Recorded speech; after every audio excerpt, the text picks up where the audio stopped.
أسعد الله صباحكم بالخير واليمن والبركات. صباح الخير سيدتي الجميلة، صباح الخير صديقي العزيز، وكلمتين ونص على السريع وحكمة في آية النهاردة بتقول: بسم الله الرحمن الرحيم. فقالوا على الله توكلنا ربنا لا تجعلنا فتنة للقوم الظالمين. صدق الله العظيم.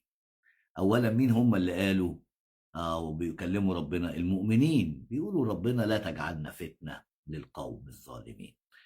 ثانيا، الفتنة في القرآن ذكرت أكثر من 25 مرة، يعني ربنا بيأكد على الفتان.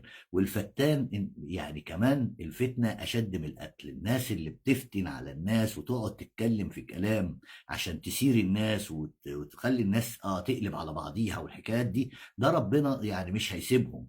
إذا كان سايبهم في الدنيا كده، فربنا قال قبل كده: وطمسنا على قلوبهم.